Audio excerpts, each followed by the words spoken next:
بسم اللہ الرحمن الرحیم نحمدہ ونصلی ونسلم علی رسولہ النبی الکریم اما بعد فاعوذ باللہ من الشیطان الرجیم بسم اللہ الرحمن الرحیم لقد کان لکم فی رسول اللہ اسوۃ حسنہ صدق اللہ العظیم وصدق رسولہ النبی الکریم الامین ان اللہ وملائکتہ یصلون علی النبی یا ایہا الذین آمنوا صلو علیہ وسلموا تسلیما۔ میرے ساتھ مل کے درود پاک بہت ہی محبتوں کے ساتھ، بہت ہی عقیدتوں کے ساتھ پڑھیے۔ اللہم صلی علی سیدنا و مولانا محمد وعلی آلہ و اصحابہ وبارک وسلم۔ تمام حمد و ثنا ہمارے کریم رب کے لیے اور کروڑ ہاتھ درود و سلام مصطفیٰ کریم صلی اللہ علیہ وسلم کی ذات اقدس کے لیے آپ سب کی خدمت میں السلام علیکم ورحمۃ اللہ وبرکاتہ۔ کریم رب سے دعا ہے مولا کریمہ ہم سب کو دونوں جہانوں کی نعمتوں سے مالا مال فرما اور ہم سب کو قلبی اور ذہنی سکون عطا فرما۔ میری سب بہنوں کو جو ادھر اکٹھی ہیں سب کو قلبی اور ذہنی سکون عطا فرمائے کریم رب، اور خصوصاً اس بہن کو جنہوں نے اہتمام کیا۔ اور یہ بھی دعا ہے مولا کریمہ ہماری زندگی ایسی کر دے جو تیری پسندیدہ ہو، جو تیرے محبوب کے بتائے ہوئے طریقے کے مطابق ہو۔ اللہ تعالیٰ ہمارا خالق ہے، مالک ہے، اس نے ہمیں بنایا ہے، بہت ساری صلاحیتوں سے نوازا ہے۔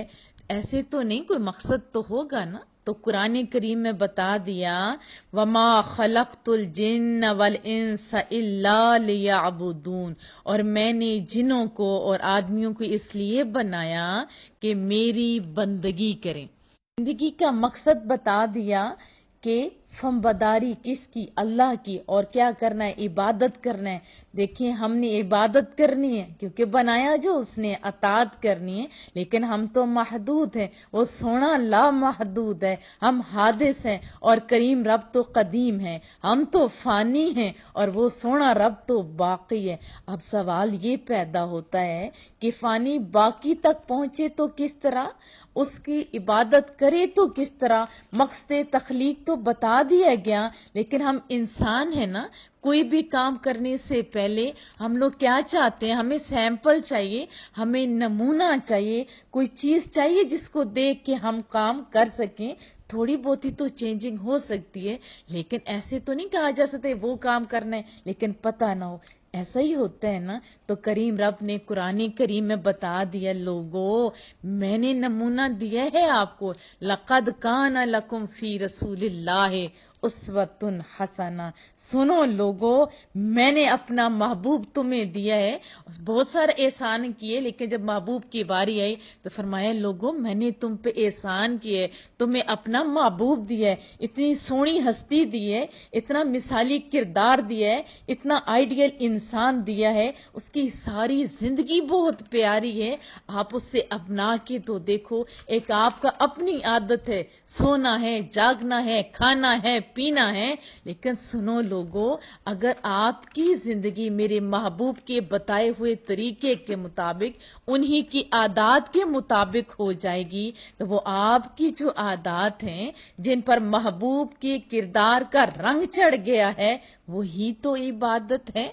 شاعر نے بڑا سونا بولا آدمیت کو تو نہ کبھی ملتا منزل کا سراغ، آپ نہ آتے یا آپ آتے نہ صورت انسان نہ کر۔ ابھی بہت سارے لوگ تھوڑے کوئی زیادہ ہی خود کو سمجھدار کہنے لگ گئے، وہ کہتے ہیں 40 سال کے بعد والی زندگی محبوب کی جو زندگی ہے وہ والی جس تقلید کرو۔ نہیں، سنو لوگو رب خود فرما رہا ہے میرے محبوب کی ساری زندگی قابل ہے، کامل ہے، مکمل ہے، وہ قابل تقلید ہے۔ تم کسی بھی ٹائم پہ دیکھو، اس کا بچپنا دیکھو، جوانی دیکھو۔ بچپن دیکھنا ہے تو آمنہ کے لال کو دیکھو، اور جوانی دیکھنی ہے تو مکہ کے اندر چلنے والے محمد مصطفیٰ صلی اللہ علیہ وسلم کو دیکھو۔ بھی رول میں آپ دیکھ لو، ایز اے حاکم، بزنس مین، آپ کسی بھی رول میں دیکھو گے تو وہ آپ کو مکمل نمونہ ملے گا، کیونکہ لقد کان لکم، لکم کیا ہے؟ تمہارے لیے. کوئی بھی ہو، بوڑھا ہے، جوان ہے، بچہ ہے، شاگرد ہے، استاد ہے، حکمران ہے، کوئی بھی آئے نا تو اس کو کہا لکم، تمہارے لیے. دیکھو تمہارے لیے تو کیا ہے کہ تمہارے لیے محبوب کی زندگی میں بہترین نمونہ ہے.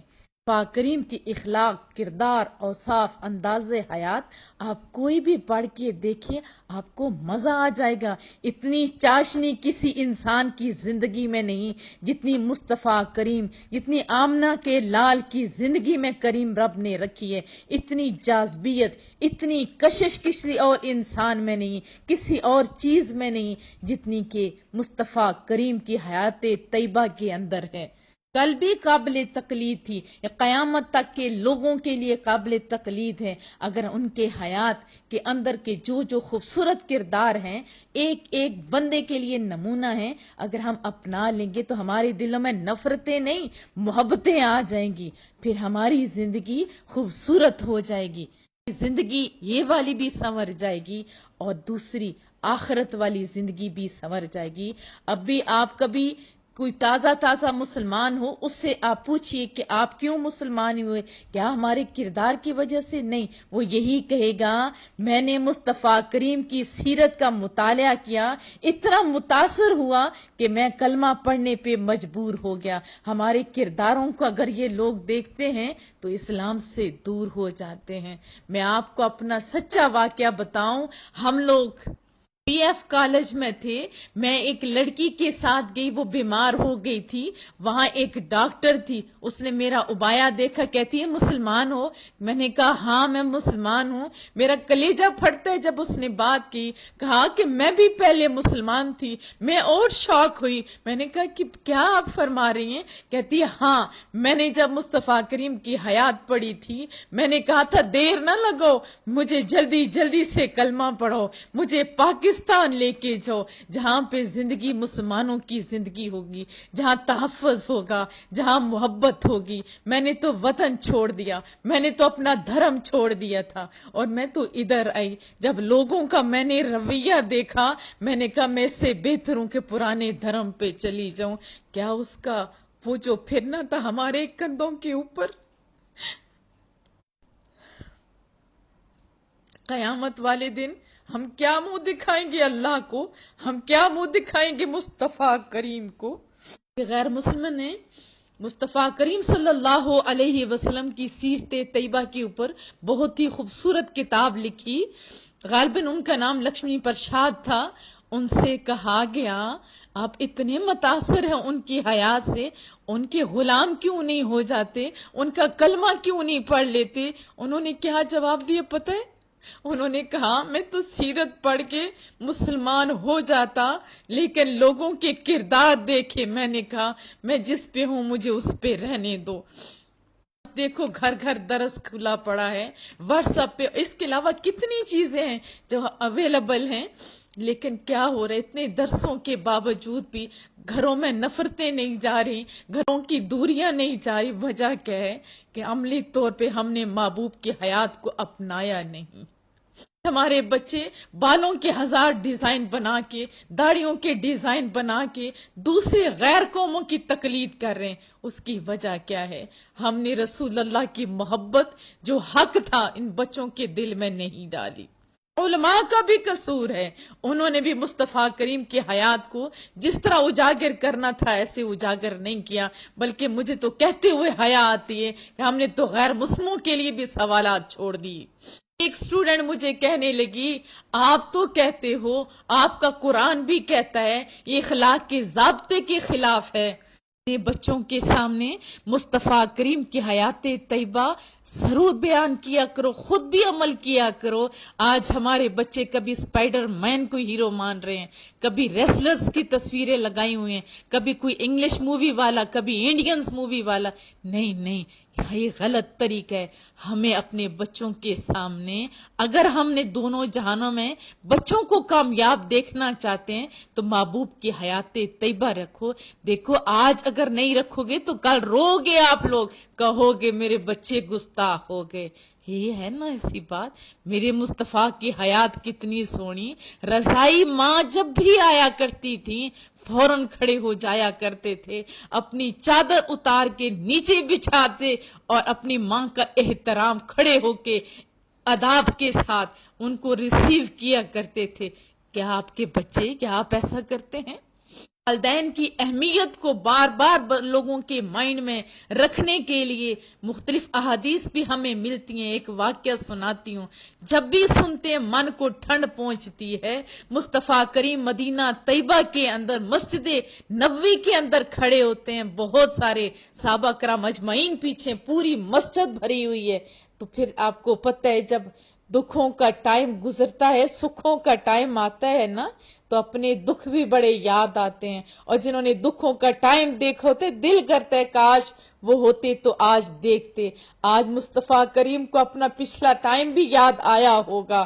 وہ مدینے کی گلیوں کے اندر آنے سے پہلے وہ مکہ کا دور، وہ طائف کا دور، وہ اس کے اوپر کا دور، کبھی اوجھریوں کا ڈالا جانا، کبھی کانٹوں کا بچھایا جانا، کبھی اپنے وطن کو چھوڑنے پہ مجبور کرنا، اور کبھی طائف کی بازاروں میں پیچھے ہنڈے کا لگا دیے جانا اور پاؤں زخمی ہو جانا. آج تو سکون ہی سکون تھا. کیا فرمایا کہ میرے ماں باپ دونوں یا دونوں میں سے ایک زندہ ہوتا، اور خصوصاً ماں کا تذکرہ کیا. فرمایا میں محمد امام الانبیاء میں نماز پڑھا رہا ہوتا اور اس کے اندر سورۃ الفاتحہ پڑھ رہا ہوتا، میری ماں کو کوئی کام یاد آ جاتا، میری ماں اور سے مجھے محمد کہتی. میں محمد نماز چھوڑ کے پہلے اپنی ماں کا کام پورا کرتا پھر نماز پڑھتا. اپنے بچوں کو یہ بتایا کرو تاکہ کل آپ کو یہ نہ کہنا پڑے کہ میرے بچے نے مجھے گھر سے ہی نکال دیا. آج کتنی دکھ بھری کہانیاں ہم لوگ سنتے ہیں اور کلیجہ پھٹتا ہے، یہ ہمارے مسلمان ہی یہ سب کچھ کر رہے ہیں. ایسا باپ رول ماڈل تو دیکھیے، جب ایک بچی نہیں، دوسری بچی نہیں، تیسری بچی کی پیدائش کا انہیں بتانے کے لیے ان کی دایا جا رہی ہوتی ہیں، ان کو رستے میں کوئی پکڑ کے کہتے ہیں کہ آپ کدھر جا رہے ہو، موت کو آواز دینے جا رہے ہو، آپ بیٹی کا بتانے جا رہے ہو، آپ کی گردن اڑا دی جائے گی. وہ کیا جواب دیتی ہے دایا؟ وہ کوئی اور اڑاتے ہوں گے، میں تو جب بھی جاتی ہوں وہ مجھے طائف سے نواز دیتے ہیں، میں تو عرب کے تاجدار کو محمد کو بتانے جا رہی ہوں، میں بیٹی کی خبر سناؤں گی، وہ مجھے تحفوں سے نوازیں گے. آج تیسری سے چوتھی بیٹی ہوگی تو کیا حال ہوتا ہے ہمارا. اپنی بیٹی جب بھی گھر میں تشریف لاتی ہیں تو کیسے خوبصورت باپ ہیں کہ ان کے لیے کھڑے ہو جاتے ہیں اور محبتوں کا اظہار کرتے ہیں اور چومتے ہیں ماتھا بھی.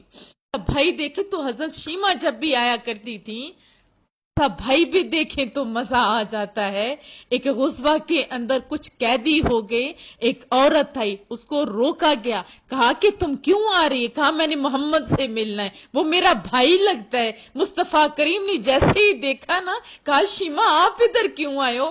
پیغام ہی دے دیا ہوتا، بلا لیا ہوتا.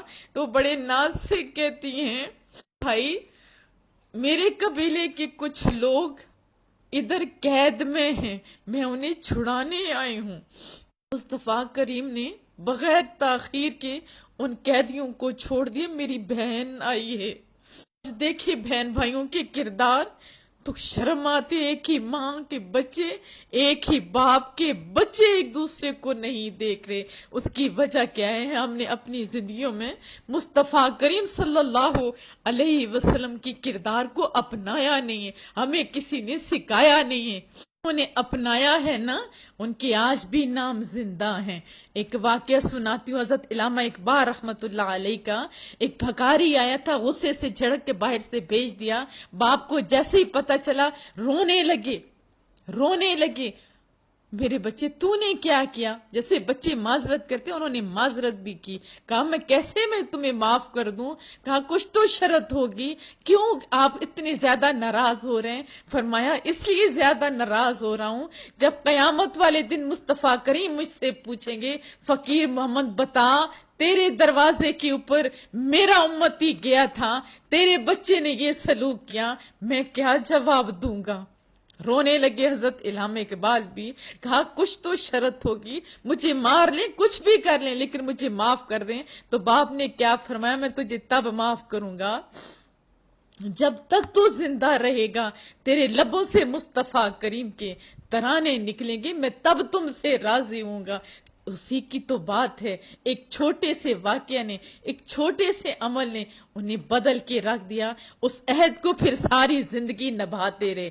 آج بھی سارے لوگ کسی بھی طبقے فکر کا ہے وہ یہی کہے گا کہ عاشق مصطفیٰ ہے حضرت علامہ اقبال رحمت اللہ علیہ. وہ وکیل بن جاتے ہیں، جرمنی میں ہوتے ہیں، ایک جرمن امیر ترین عورت آتی ہے، سب لوگ اس کی طرف منتظر ہوتے ہیں لیکن یہ منتظر نہیں ہوتے کیونکہ سب کا یہ خیال ہوتا ہے وہ امیر ہے، ہمیشہ بڑے بڑے ایڈوکیٹ ان کی طرف جاتے ہیں، ہم چھوٹوں کی طرف کہاں کبھی آئے گی. لیکن اس عورت نے جب ادھر کا رخ کیا، حضرت علامہ اقبال حیران ہو گئے.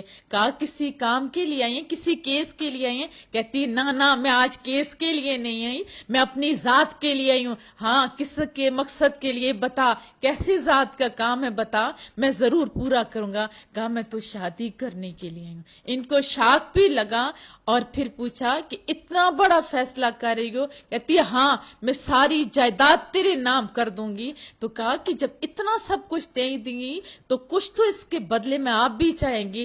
کہا کہ میں صرف اتنا چاہتی ہوں کہ تم کرسچن ہو جاؤ، تم عیسائی ہو جاؤ. آج کیا کوئی بچہ ہوتا تو کہتا جائیداد مل رہی ہے بھلے جدھر جائے. میرے سامنے کتنے لوگ ہیں جن کی میں تذکرے پڑے اور کلیجہ میرا پھٹنے لگ گیا. اتنا لالچ، استغفر اللہ. جواب سنیے، انہوں نے بڑے پیار سے کہا کہ تمہارے نبی نے تو شادی بھی نہیں کی تھی، میرے دین میں آ، میں تجھے حضرت خدیجہ جیسے، حضرت عائشہ جیسے حق دوں گا. ہم دیکھیں نہ بیویاں شوہروں سے خوش، نہ شوہر بیویوں سے خوش. بیویوں کی کیا حالت ہے، میں تھوڑا نقشہ کھینچ کے پھر اما عائشہ کی بات سناتی ہوں. تو یہ لطیفہ، لیکن اس میں بات بڑی ہے. ایک آدمی اڑتا تھا، خلاؤں میں اڑتا تھا. اس نے دیکھا کہ میں اتنا کمال کرتا ہوں، لوگ دیکھتے ہیں مجھے. وہ ایک ٹرک ان کا کہہ سکتے ہیں یا کچھ بھی کہہ سکتے ہیں. اس کے ذہن میں آیا سارے لوگ مجھے داد دیتے، میں اپنی بیوی سے بھی تو جا کے پوچھوں. اس نے اپنی بیوی سے کہا کہ وہ جو بندہ اڑ رہا تھا کیا تو نے دیکھا ہے؟ کہتی ہاں میں نے دیکھا تھا، کاش وہ آپ ہوتے. لیکن پھر وہ جیسے ہی سنتا ہی بات تو بن گئی، فوراً کہتی وہ تو میں ہی تھا. کہا تبھی اس کا جو پر تھا وہ ٹیڑھا تھا. ہم لوگوں کی یہ حالت ہے، اور مردوں کی کیا حالت ہے یہ سچا واقعہ آپ کو بتاتی ہوں. آج کی زندگیوں میں بھی ایسا ہو رہا ہے. ہماری ایک جاننے والی تھی، وہ کہتی تھی کیسے شوہر کو ہم راضی کریں. میرے شوہر کی یہ حالت ہے کہ میں نے اس کو، ایک غریب لوگ تھے، آپ کو پتہ ہے غریب لوگوں کے پاس تو مشکل سے ایک ہی جوڑا ہوا کرتا ہے. وہ تازہ کسی آفس میں کام کرنے کے لیے جاتا تھا تو ایک ہی ساکس کا جوڑا تھا، وہ اسے دھو کے دیتی تھی. اگر ڈرائی نہیں ہوتا تو وہ اس سے لڑائی کرتا تھا، اور تھکی ہوئی ہوتی نہیں اگر دھلا ہوتا تب بھی لڑائی کرتا تھا. اس کے ذہن میں آئی کیوں نہ میں دوسرا جوڑا لے آؤں، ایک گندا ہوگا تو دوسرا جو ہے دے دیا کروں گی. جب ایسا اس نے کیا، کہتے وہ جو میں نے کل اتارا تھا وہ کدھر ہے؟ کہا وہ گندا پڑا. اس وجہ سے اس نے اس کی بہت بےزتی کی کہ اس نے کہا اب کیا ہوا، آپ کو ساکس صحیح تو مل گئی. کہا وہ جوڑا گندا کیوں؟ ایسا ہی ہوتا ہے نا. اس کی وجہ کیا ہے کہ نہ عورتوں نے نہ مردوں نے محبوب کی حیات جو نہیں پڑھی، اور جن کے ساتھ مصطفیٰ کریم کی زندگی گزری ہے اور ان کو دیکھتے ہیں. کن کو؟ اما عائشہ سے پوچھا گیا نا آپ کے ساتھ محبوب کا رویہ کیسا ہے؟ فرمایا آپ نے قرآن کریم نہیں پڑھا؟ ان کا تو خلق بڑا پیارا ہے. ہمیں بھی پازیٹیو ہونا ہے میرے بچوں، ہمیں بھی پازیٹیو ہونا ہے. ایک دوسرے کی خوبیوں کو اجاگر کرنا ہے، محبتوں کو رواج دینا ہے، اور اپنی زندگیوں میں جو رول ماڈل اللہ نے بتایا ہے نا اس کو اپنانا ہے. کیا میں توقع رکھوں؟ اپنا ساتھ ساتھ محاسبہ بھی کرتے جائیے. حکمران بھی محبوب کی زندگی دیکھیں تو مزہ آ جاتا ہے. مدینے کے حکمران ہیں لیکن اپنے ہاتھوں سے جوتے بھی گاڑتے ہیں. ہر بندہ چاہتا ہے کہ میں ان کی خدمت کروں، میں ان کی خدمت کروں، لیکن وہ اپنے ہاتھ سے کام کرنے کو اعزاز سمجھتے ہیں. وہ استاد بھی اتنے سونے تھے، وہ ٹرینر بھی اتنے سونے تھے، جنہوں نے دیکھا نا صحابہ کرام اجمعین نے، انہوں نے بھی یہی کردار ادا کیا. ایک واقعہ سناتی ہوں، من کو ٹھنڈ نہ پہنچی تو کہیے گا. یہ واقعہ آپ نے بھی سن رکھا ہوگا یقیناً. حضرت عمر ان کے ذہن میں آئی کہ فلاں جگہ پہ ایک عورت ہے، بڑی مجبور عورت ہے، کیوں نہ میں اسے پانی بھر کے دے آیا کروں، گھر کی صفائی کر کے دے آیا کروں. لیکن مرد تھے نا، انہوں نے اندھیرے میں جا کے چاہا کہ میں ساری صفائی کر کے ہوں، پانی بھر کے ہوں، لیکن کام سارا ہو چکا ہوا تھا. کیونکہ ان لوگوں کو نیکیوں کا بہت زیادہ کیا کہتے ہیں کہ شوق تھا. کہتے ہیں آج شاید میں دیر سے گیا، میں کل اذان کے ٹائم آؤں گا. اس ٹائم جب جاتے ہیں تب بھی کام ہوا ہوتا. ایک دفعہ اس سے پہلے تہجد کے ٹائم پہ جاتے ہیں، ایک آدمی آتا ہے منہ چھپا کے آتا ہے، کام کر کے جا رہا تھا، پکڑ لیتے آج تو میں تجھے نہیں چھوڑوں گا، آج تو میں جان کے رہوں گا، یہ نیکی تو لے جاتا ہے. ہو کون؟ جب چہرے سے ہٹایا گیا نا تو دیکھتے ہو وہ کون تھا. وہ رسول اللہ صلی اللہ علیہ وسلم کا یار تھا، یار غار تھا، حضرت ابوبکر صدیق تھے. وہ کون تھے؟ اس ٹائم کے حکمران تھے. اپنے حکمرانوں کو تو دیکھو، کسی بھی جگہ کا حکمران ہو، اپنے ہاتھ سے پانی پینا بھی وہ اپنی توہین سمجھتا ہے، دوسروں کے کام کرنا تو کجا رہ گیا. وہ لوگ اتنے ستھرے، اتنے سونے، اتنی محبت کرنے والے، مخلوق کا کام کرنے والے، اپنا اعزاز سمجھنے والے وہ لوگ تھے. عبادت کو ہی نیکی سمجھتے ہیں نا. نیکی یہ بھی ہے، عبادت کا بھی. ایک واقعہ سنا کے میں اصل بات کی طرف آؤں. مصطفیٰ کریم صلی اللہ علیہ وسلم نے عبادت کی بھی حد کر دی ہوئی تھی، پاؤں مبارک سوج جایا کرتے تھے. ایک دفعہ کہا گیا آپ کو تو کچھ ایسا مسئلہ نہیں، آپ تو بخشے بخشائے ہیں، آپ اتنی عبادت کیوں کرتے ہیں؟ تو جواب میں محبوب نے فرمایا عائشہ کیا میں اللہ کا شکر گزار بندہ نہ بنوں؟ کیا میں اللہ کا شکر گزار بندہ نہ بنوں؟ آپ بھی ذرا اپنی عبادات کو دیکھ لیجئے، دیکھیے کیا آپ بھی اللہ کا شکر ادا کرتے ہیں؟ اگر نہیں تو کیا کریں بچوں، کیا کرو. اسی کے کام کرنے کا بتا رہی تھی. آج کے ٹائم ہماری آنکھوں سے اللہ پٹیاں ہٹا دے، ہمارے دلوں میں محبتیں پیدا کرے. آج کا جو نیک بھی بندہ ہے وہ بھی خالی عبادت کو ہی سمجھتا ہے. دیکھو ہماری ساری زندگی عبادت ہے اگر مصطفیٰ کریم کے طریقے کے مطابق ہے. محبوب نے ایک خوبصورت سی بات کہی، میں آپ کو سناتی ہوں. محبوب نے فرمایا مسجد نبوی کے اندر سال احتکاف سے بہتر ہے کسی دکھی انسان کا کام پورا کرنا. ہم کبھی کریں بھی تو کیا کرتے ہیں؟ لوگوں کو دکھا دکھا کر. ایسا ہی ہے نا. اس دن ہم اللہ کی رضا کے لیے مصطفیٰ کریم کے بتائے ہوئے طریقے کے مطابق کریں گے، ہمارے گھر میں امن ہوگا. مصطفیٰ کریم کا رویہ اپنے گھر والوں کے ساتھ، اپنے غلاموں کے ساتھ بھی ایسا تھا. حضرت بلال حبشی، ان سے جب پوچھا گیا نا بلال آپ کا حال کیا ہے، تو فرمانے لگے مجھ سے میرا حال پوچھتے ہو؟ مجھے تو انسان ہونے کا احساس ہی اس دن ہوا تھا جب میں عرب کے تاجدار کی غلامی میں آ گیا تھا. میں تو وہ انسان تھا اپنے مالک کی مرضی کے بغیر اگر جوتا بھی چھاؤں سے دھوپ یا دھوپ سے چھاؤں پہ رکھتا تھا تو مار کھاتا تھا. اور آج مجھے تو انسان ہونے کا احساس ہوا اور عزتیں ملی. کتنی عزتیں ملی. ایک واقعہ سناتی ہوں. حضرت عمر وقت کے حکمراں دوڑتے ہیں، سامنے کون آ رہا ہے؟ کہا جوتے نہیں پہنے، دیکھتے نہیں ہو آقا بلال آ رہے ہیں. پس منظر بھی سنا دوں. حضرت بلال جب مصطفیٰ کریم صلی اللہ علیہ وآلہ وسلم نے دنیا سے پردہ فرمایا، مدینہ طیبہ کو چھوڑ گئے تھے، خواب میں آیا مصطفیٰ کریم صلی اللہ علیہ وسلم نے فرمایا یار کیا ہو گیا کہ ملنے نہیں آئے ہو؟ آنکھ کھلی تو فوراً سواری تیار کی، اپنے یار سے ملنے مدینے آ گئے. جیسے دور سے حضرت عمر نے دیکھا اتنی زیادہ، اتنی بڑی وسیع مملکت حضرت عمر کی، اور اتنا اعزاز کن کا؟ حضرت بلال کا۔ کیا تھی؟ انہوں نے اپنی زندگیوں میں مصطفیٰ کریم کی حیات کا رنگ اپنا لیا تھا۔ اس وجہ سے ایز اے بزنس مین ہم دیکھیں آج ہم روتے رہتے ہیں، کیوں؟ کیونکہ ہم نے اپنے اوپر کبھی نہیں دیکھا نا۔ آؤ ایز اے بزنس مین دیکھیں مصطفیٰ کریم صلی اللہ علیہ وسلم کو۔ حضرت خدیجہ کا جب مال لے کے جانے کی باری آئی، اما خدیجہ نے میسرہ نامی ایک غلام کو ساتھ بھیجا کہ دیکھنا یہ کیسے کرتے ہیں۔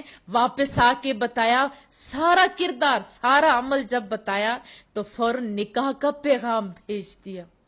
عورت جو بہت بڑی تاجر تھی، وہ عورت جو لوگوں سے بدظن ہو چکی تھی، جن کے بہت بڑے رشتے بھی آئے تھے لیکن انکار کر دیا تھا، لیکن ادھر کیا معاملہ ہے؟ یہ کیوں تبدیلی آئی؟ یہ کردار کی وجہ سے آئی۔ آپ بھی تو ذرا دیکھیں، اور شادی کے بعد پچھتائی بھی نہیں تھی، بلکہ محبوب کی محبت میں سارا مال بھی دے دیا تھا۔ مصطفیٰ کریم صلی اللہ علیہ وسلم جا رہے تھے، ایک بڑھیا کو دیکھا، پوٹلی اٹھائی ہوئی ہے اور بڑی مشکل سے چل رہی ہے، اپنا کام چھوڑا اور ان کی پوٹلی اٹھائی اور رستے میں جا رہے ہیں، کہا اماں مجھے دے دو، میں یہ وزن اٹھا لیتا ہوں۔ لیکن پوچھا گیا اماں آپ کیوں یہ چھوڑ کے جا رہی ہو؟ وہ سارے رستے میں بتاتی گئی رسول اللہ صلی اللہ علیہ وسلم کے خلاف بہت ساری باتیں کرتی گئی کہ ایسا بندہ آیا ہے، وہ جادوگر ہے، وہ فلانا ہے، وہ فلانا ہے۔ اگر اس کی جگہ ہم ہوتے تو کیا کرتے؟ ذرا آپ بھی محاسبہ کیجئے کہ جس کا میں نے وزن اٹھایا ہوا ہے وہ مجھے ہی خراب کہہ رہی، ہم سب سے پہلے تو پوٹلی اٹھا کے پھینکتے۔ محبوب نے ایسا نہیں کہا۔ جب آخری ٹائم آیا نا، جب بالکل رخصت کا ٹائم آیا تو کہا اماں کوئی بات کہتے جائیے، کہا میں تمہیں ایک نصیحت کرتی ہوں کہ اس محمد سے بچ کے رہنا۔ لیکن میرے بچے تو بتا تو کون ہے؟ بتایا میں وہی تو محمد ہوں۔ تو اس عورت نے کیا کہا؟ کہا چھوڑی اس کام کو، پہلے مجھے کلمہ پڑھائیں۔ یہ کردار تھا مصطفیٰ کریم کا۔ دفعہ اونٹ کو جب بیچا، نہیں یاد رہا بتانا کہ اس میں نقص تھا، اونٹ بیچے تھے بہت سارے تھے، ذہن میں خیال آئے میں نے تو نہیں بتایا انہیں۔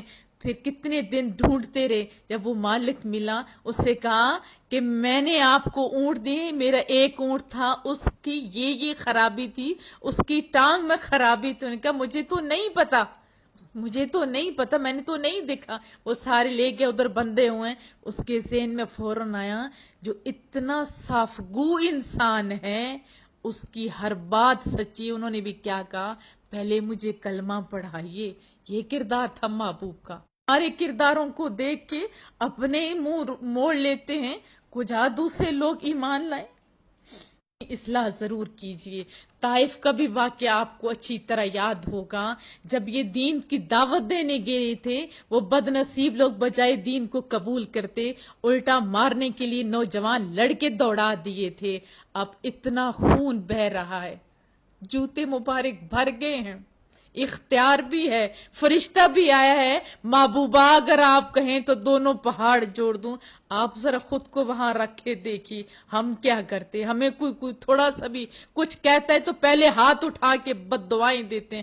کہا کہ اس فرشتوں کو کیا جواب دیا؟ کوئی بد دعا نہیں دی، کچھ نہیں کہا، کہا نہیں رہنے دو، وہ تو نہیں جانتے، لیکن جب یہ جانیں گے نا تو ان کی بات تو نہیں ہوئی لیکن ان کی نسلیں انشاءاللہ کلمہ پڑھیں گی۔ اور پھر وقت نے دیکھا کہ وہاں سے بڑے وفادار لوگ پیدا ہوئے۔ اصل جو یہاں پہ بھی کردار ہے وہ یہی کہ اتنے آڑے وقت میں بھی انہوں نے بد دعا نہیں دی، اور ہم لمحے لمحے جو حرکات کر رہے ہیں شرم سے سر جھک جاتا ہے۔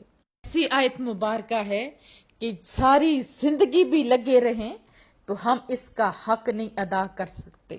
ساتھ ساتھ محاسبہ کرتے جائیے۔ ایک آدمی نے مصطفیٰ کریم سے پوچھا یا رسول اللہ کیا آپ کو امتی بزدل ہو سکتا ہے؟ فرمایا ہو سکتے۔ اس کے علاوہ اور بھی باتیں بتائیں، لیکن جو امپورٹنٹ بات تھی جو میں آپ کے سامنے رکھنا چاہتی ہوں، پوچھا گیا کیا آپ کا امتی جھوٹا ہو سکتا ہے؟ فرمایا نہیں میرا امتی جھوٹا نہیں ہو سکتا۔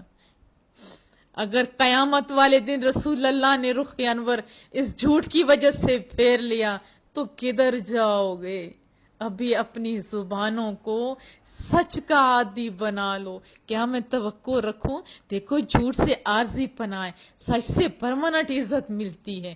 خود بھی سچ بولا کریں اور بچوں کو بھی سکھائیں.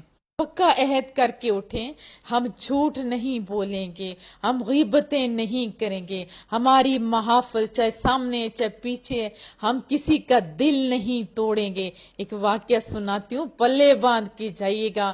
اور بچوں کے اندر پہلی بات، ہم نے رسول اللہ کی محبت ڈالنی ہے. کیا ڈالنی ہے؟ محبت ڈالنی ہے. پھر جو سیکھنا ہے عملی طور پہ کر کے دکھانا ہے. کیا میں توقع رکھوں؟ ذرا اونچا سا بولیے انشاءاللہ.